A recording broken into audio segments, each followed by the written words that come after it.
बोधनम भाषण बोधनम पवित्र व्यवहार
डॉक्टर मानस साहू संस्कृत भारती प्रांत सहमंत्री दायित्व अच्छी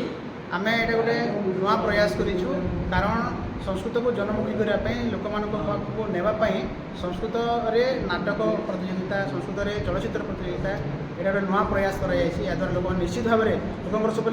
इच्छा रहे संस्कृत को केमी शिखा बहुत कठिन भाषा बोलिकी किंतु या द्वारा आम प्रमाण करने चाहूँगी संस्कृत कठिन नुह बहुत सरल आसतु। अहम नामना आयुष्मंत षडंगी संस्कृत भारती संगठन से उत्कल पश्चिम प्रांत से अध्यक्ष अस्माकं कार्यकर्तॄणां विचार संस्कृत कथम जनमुखी भवेत् सर्वेषां मुखे संस्कृत आगच्छेत् तदर्थं लघु लघु प्रयास यथा अस्मिन् वर्षे प्रथमवारमेव लघु चलचित्रोत्सव प्रथमवारं नाट्योत्सव आयोजितः अस्मि अधुना अद्य एव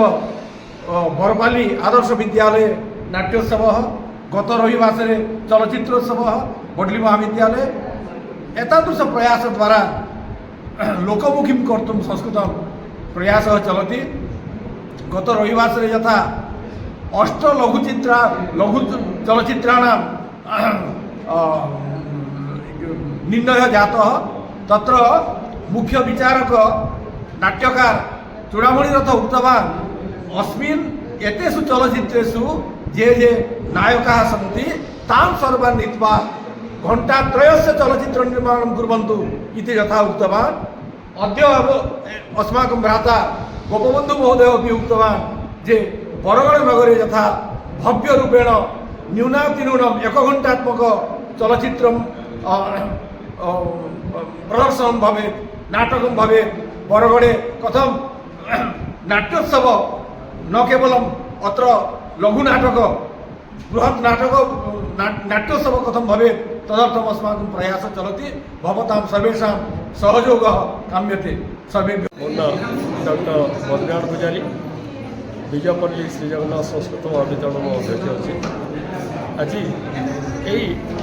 आदर्श विद्यालय बरपल्ली आदर्श विद्यालय यहीटा नाट्योत्सव लघु चलचित्र उत्सव आयोजन कर गोटे नूतन अभिनव प्रयास ए समस्त संस्कृतज्ञ मैंने ही आज उपस्थित अच्छा एवं कुनि कुनि छुआ मैंने पिला माने से नाटक निर्माण कर गोटे अभिनव प्रयास ये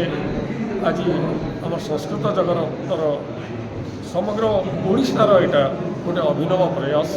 तेणु यही कार्यक्रम कर्ता मानक बर्तमान साधुवाद धन्यवाद अर्पण।